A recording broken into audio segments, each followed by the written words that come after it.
Hello everyone, welcome to Dwork classes. Dwork classes की दैनिक समसामयिकी की करंट अफेयर की श्रृंखला में आपका एक बार फिर से जोरदार स्वागत है। चलो आइए, तो जो दैनिक समसामयिकी है उसकी हम शुरुआत करते हैं। आपसे पूछा जाएगा कि आखिरकार क्या पूछा जाएगा आपसे ये पूछा जाएगा कि चिकित्सा का नोबेल पुरस्कार 2023 का कब का 2023 का किसे दिया गया है। क्या पूछा जाएगा, चिकित्सा का नोबेल पुरस्कार 2023 किसे आपका दिया गया है।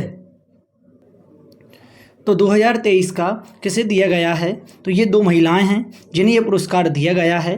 तो उनमें निकल कर आती हैं, पहली आती हैं कौन सी, कैटालीना। क्या नाम है उनका, नाम निकल कर आता है, जो महिला हैं उनका नाम है कैटालीना। क्या आता है, कैटालीना कोरिको।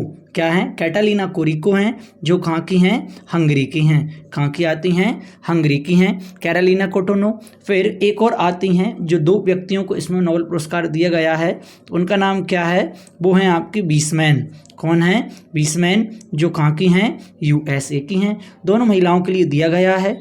क्यों दिया गया है ये नोबेल पुरस्कार, आपसे ये भी तो पूछ सकते हैं वो कि आखिरकार इन्हें ही क्यों दिया गया है। तो इन्हें इसलिए पुरस्कार दिया गया है कि इन्होंने जो mRNA होता है, क्या होता है, mRNA होता है, इससे जो कोविड-19 है, कोविड-19 वेरिएंट, क्या कोविड-19 का एक वेरिएंट था, क्या था, वेरिएंट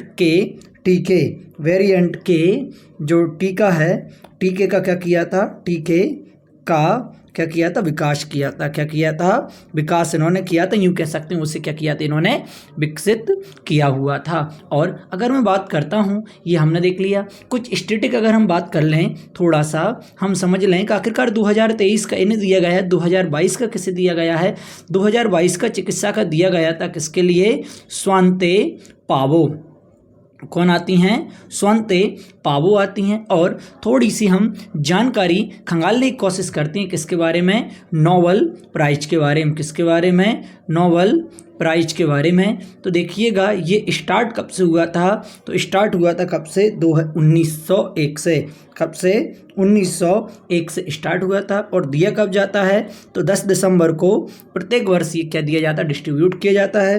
कितने क्षेत्र में दिया जाता है, तो ये दिया जाता है आपका 6 क्षेत्रों में दिया जाता है। कितने क्षेत्रों में दिया जाता है, 6 क्षेत्रों में दिया जाता है। अब वो 6 क्षेत्र कौन कौन से आ जाते हैं, तो वो आते हैं आपका क्या क्या आ जाते हैं, रसायन आ जाता है, आपका भौतिकी आ जाता है, क्या जाता है, भौतिकी आ जाता है, और क्या जाता है, शांति के क्षेत्र में दिया जाता है, अर्थशास्त्र के क्षेत्र में दिया जाता है, किसमें, अर्थशास्त्र के क्षेत्र में दिया जाता है, और साहित्य के क्षेत्र में दिया जाता है, किसके में, साहित्य, और किस में दिया जाता है, चिकित्सा की फील्ड में भी ये पुरस्कार दिया जाता है। तो ये सारे क्या हैं, क्षेत्र हैं जिनमें ये पुरस्कार दिया जाता है। अगले प्रश्न की ओर आगे बढ़ते हैं अब हम। ये रही अगली न्यूज। क्या कहा जा रहा है आपसे कि इंडिया एजिंग रिपोर्ट 2023, तो इसे किसने पेश किया है। ये रिपोर्ट आपसे पूछा जाएगा सर्वप्रथम कि आखिरकार ये रिपोर्ट जारी किसने की है।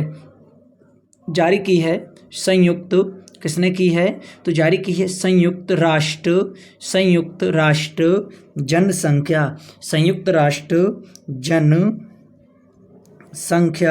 जनसंख्या कोष के द्वारा इसे क्या किया गया है, जारी किया गया। और ये संस्था है, इस संस्था की स्थापना कब की गई थी, 1959 में की गई थी। और इस संस्था का अगर हम हेडक्वार्टर देखेंगे, तो हेडक्वार्टर कहाँ आता है, न्यूयॉर्क आता है। कहाँ पर आता है, न्यूयॉर्क। और न्यूयॉर्क कहाँ पर है, यूएसए के अंतर्गत आपका लगता है। इस रिपोर्ट में, जो आपकी जो रिपोर्ट है, इस रिपोर्ट में क्या बताया गया है, तो रिपोर्ट में ये बताया गया है कि भारत में बुजुर्गों की आबादी, क्या, जो बुजुर्ग हैं, बुजुर्गों की आबादी, भारत में बुजुर्गों की आबादी 2036 तक बढ़कर कितनी हो जाएगी, ये 2036 तक बढ़कर हो जाएगी 22.7 करोड़।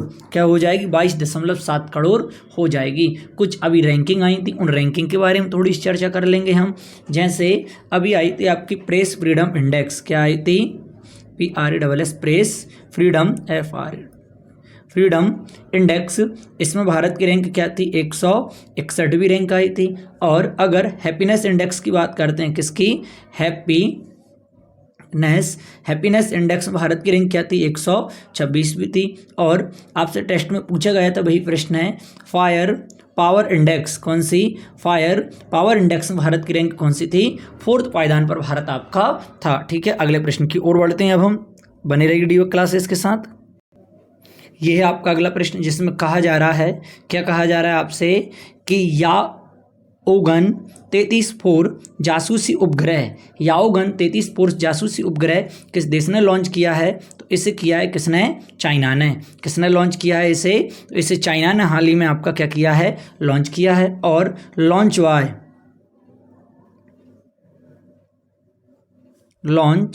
वाई क्या जाता है, लॉन्ग मार्च, क्या आएगा, लॉन्ग मार्च 4C रॉकेट, क्या आता है, लॉन्ग मार्च 4C रॉकेट से। और आपसे पूछा जाएगा कि प्लेस कहाँ से इसे लॉन्च किया गया है, तो ये आता है गोबी मरुस्थल। कहाँ से, गोबी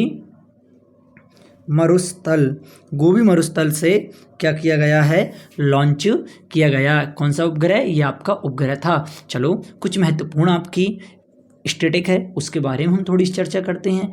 जैसे ओपेक, क्या आता है, ओपेक जासूसी उपग्रह, कौन सा, ओपेक जासूसी उपग्रह, ये आपका है, ये किस देश का है, तो ये निकल कर आता है इजराइल का। कहाँ का आता है, इजराइल का आता है। इसे हमने हाल ही में लॉन्च किया है। और आपने देखा होगा भारत ने अभी हाल ही में आदित्य L1, कौन सा आता है, आदित्य L1 मिशन, ये भी किसने लॉन्च किया है, भारत ने लॉन्च किया है। किसके माध्यम से किया है, PSLV C-57 रॉकेट के माध्यम से। कब किया था इसे, 2 सितंबर 2023 को इंडिया की इसरो कंपनी, इसने क्या किया था, लॉन्च किया था। और PSLV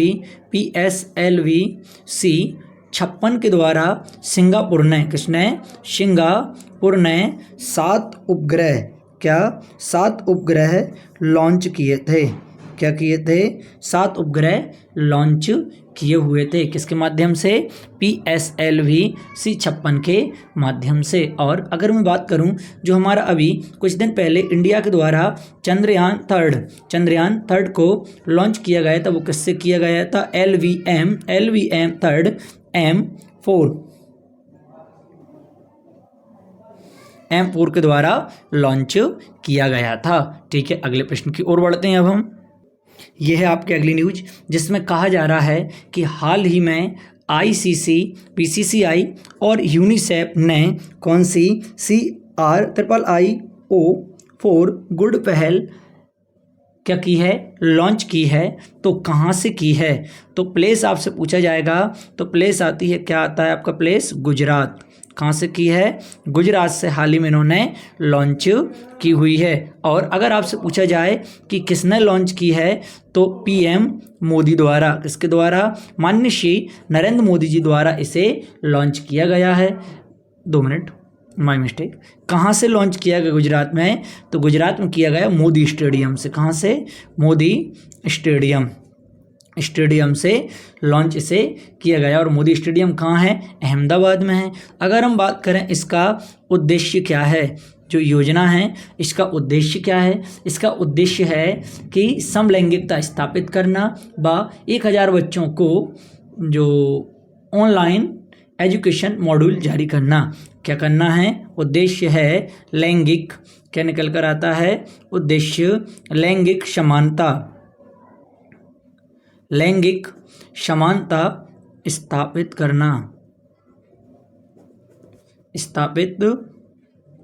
करना व बच्चों को ऑनलाइन एजुकेशन मॉड्यूल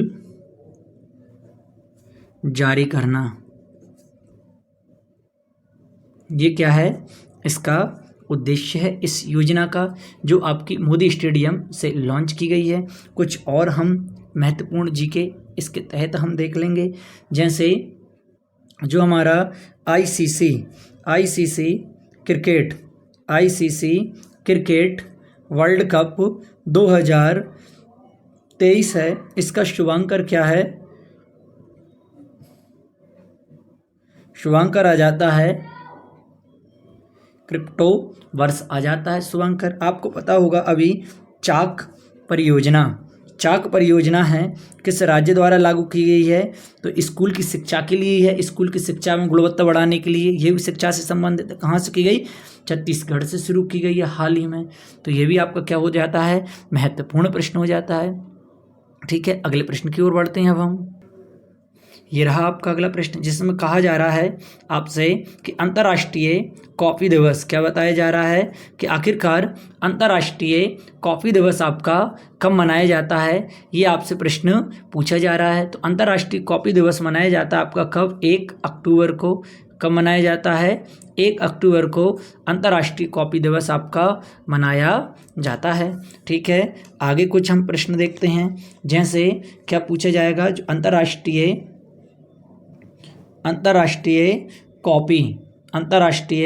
जो आपका कॉपी संगठन है, क्या है? अंतर्राष्ट्रीय कॉपी संगठन है, इसकी स्थापना 1963 में की गई। हेडक्वार्टर इसका कहाँ पर आता है? लंदन में इसका क्या है? हेडक्वार्टर है। लंदन कहाँ है आपका? यूके के अंतर्गत आता है। भारत में सर्वाधिक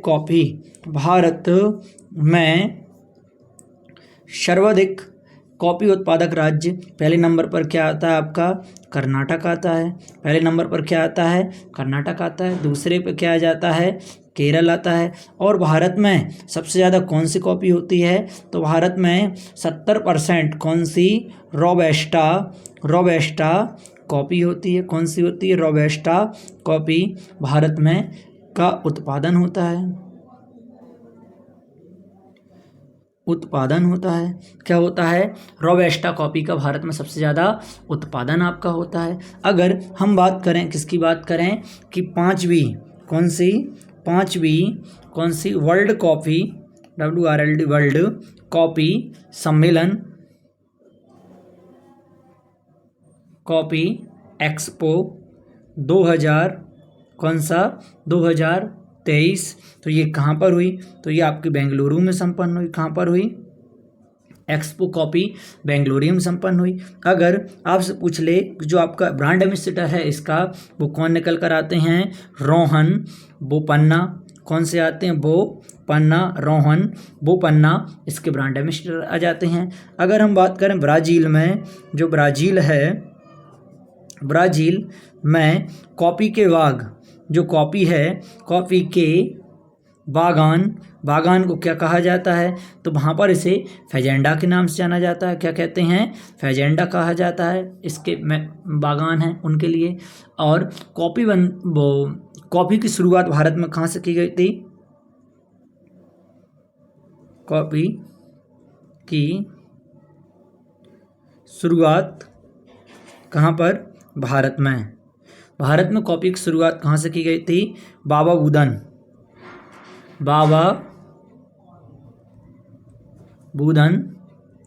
की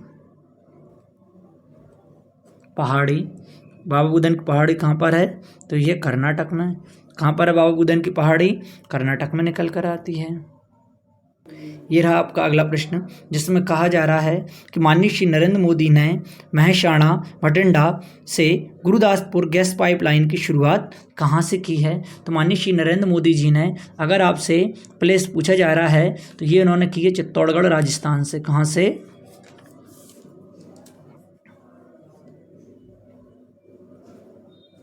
चित्तौड़गढ़ राजस्थान से। कहाँ से की है? चित्तौड़गढ़ राजस्थान से इसकी शुरुआत की है। और पाइपलाइन, जो आपकी पाइपलाइन है, पाइपलाइन कहाँ से कहाँ तक जाएगी? तो ये जाएगी आपकी गुजरात से पंजाब। कहाँ तक जाएगी? गुजरात से पंजाब तक जाएगी। और आपको पता है अभी हिंदुस्तान पेट्रोलियम कॉर्पोरेशन लिमिटेड द्वारा का LPG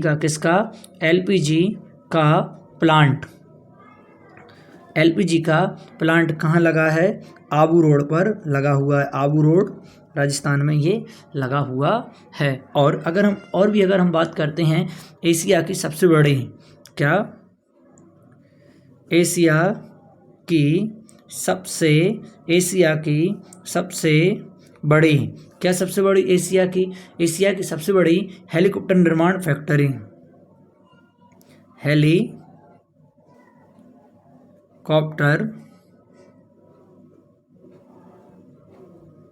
निर्माण फैक्ट्री कहाँ पर है? बुमकुर,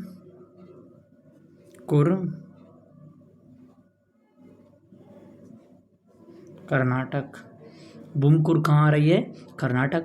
फिर इसके बाद हम बात करते हैं सिल्वर लाइन परियोजना कहाँ पर है? केरल में है। कहाँ पर है सिल्वर लाइन परियोजना? केरल में निकल कर आती है। और यूरिया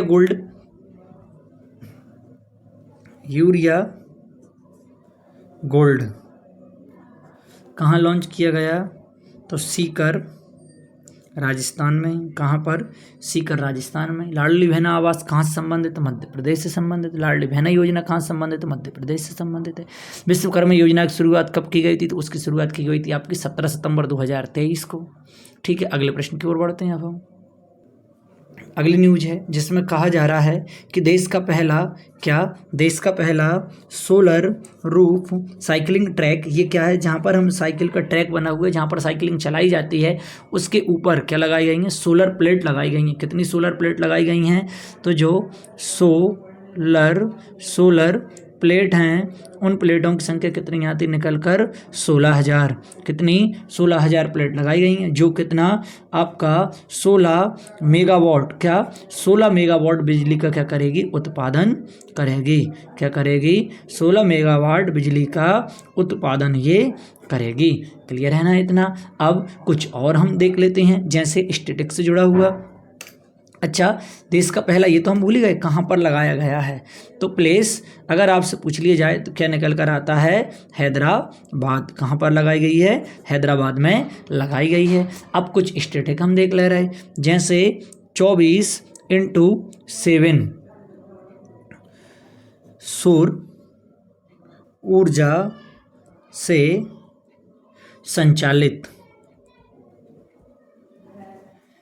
संचालित गांव कौन सा है? तो वो गांव निकल कर आता है मोढेरा गांव। कहाँ पर है? गुजरात में है। कहाँ पर है? गुजरात में आपका ये हो जाता है। इसके बाद अगर हम बात करें कि फर्स्ट सोलर सिटी, तो ये भी कहाँ जाती है? सांची। कहाँ पर आती है? सांची, एमपी के अंतर्गत ये आ जाती है। अगली अगर हम बात करें, भारत का पहला यूनिटी मॉल कहाँ पर खोला गया? उज्जैन। कहाँ पर? उज्जैन, एमपी में ये खोला गया है। उज्जैन, एमपी में। इसके बाद अगर हम बात करें, भारत की पहली पॉड टैक्सी कहाँ पर शुरू की गई? उत्तर प्रदेश में शुरू की गई। तो ये हमारा क्या था? ये वाली न्यूज़ थी। इसके साथ हमने ये स्टैटिक कवर किया हुआ था। अब हम बढ़ रहे हैं हमारे अगले प्रश्न की ओर, जिसमें हम देखेंगे सीमा सड़क संगठन के अध्यक्ष किसे बनाए गए हैं। चलिएगा अगली न्यूज की ओर। यह है अगला प्रश्न, जिसमें कहा जा रहा है कि सीमा सड़क संगठन के अध्यक्ष किसे बनाए गए हैं। तो सीमा सड़क संगठन के अध्यक्ष आपके निकल कर आ जाते हैं। उन अध्यक्ष का नाम है रघु, क्या नाम है? रघु श्रीनिवासन। क्या है? रघु श्रीनिवासन इनका नाम आ जाता है। और ये कौन से नंबर के हैं? तो ये 28वें क्रम के आपके आ जाते हैं। अगर हम BRO की हम बात करते हैं, किसकी? BRO की, इसकी स्थापना कब की गई? 1960 में की गई। और कब की गई थी? 7 मई 1960 को की गई थी। और आपकी 1960 में गुजरात और आपका महाराष्ट्र की स्थापना भी की गई थी। किस मंत्रालय के अधीन आता है? तो ये कार्य करता है किसके अंतर? रक्षा मंत्रालय के अधीन। किसके अधीन? रक्षा मंत्रालय के अधीन ही वर्क करता है। और अगर इसका आदर्श वाक्य या ध्येय वाक्य की हम बात करें कि इसका ध्येय वाक्य क्या है, तो इसका ध्येय वाक्य आता है श्रमेव, क्या जाता है? श्रमेव स्वर्णम साध्यम। क्या आता है? शृणेव सर्वम साध्यम, इसका क्या जाता है? और हाल ही में हमने पढ़ा हुआ है कि पीटीआई, चलो देखिएगा मैं कुछ क्वेश्चन बोलता हूँ आपके लिए। हमने पढ़ा है कि पीटीआई के नए अध्यक्ष कौन बन गए हैं? KN शांता कुमार बने हैं। बार्ग के नए हेड हमने किससे पढ़ा? विवेक भसीन के लिए पढ़ा है। विधि आयोग के वाइस अध्यक्ष बने हैं तो वो कौन बने? ऋतुराज अवस्थी बने हुए हैं। कुछ दिन पहले ही हमने पढ़ा हुआ था। चलिए ठीक है, अगले प्रश्न की ओर बढ़ते हैं अब हम आगे। यह है आपके अगले न्यूज, जिसमें बताया जा रहा है कि एक बल एक जिला की नीति लागू किसने की है? तो एक बल एक जिला की नीति लागू करने वाला राज्य कौन सा बना है? मणिपुर बना है। कौन सा बना है? मणिपुर आपका बना हुआ है। और अब देखिए कुछ स्टेटिक हम कवर करेंगे इसी के साथ। तो देखिए जो मणिपुर में कुछ दिन पहले क्या हो गई थी? हिंसा हुई थी। क्या हुई थी? मणिपुर हिंसा में एक जांच समिति बिठाई गई थी। क्या बिठाई गई थी? जांच समिति। तो जांच समिति आपकी बैठी हुई थी। उस जांच समिति के अध्यक्ष कौन है? जस्टिस अजय लांबा। कौन है? जस्टिस अजय लांबा हैं। और मणिपुर जो समिति है, इसके अध्यक्ष, मणिपुर की जो शांति समिति, जो हिंसा की जो शांति करने के लिए जो शांति समिति है, उसके अध्यक्ष किन्हें बनाया गया है? तो उसकी आती हैं अनुसुईया उइके।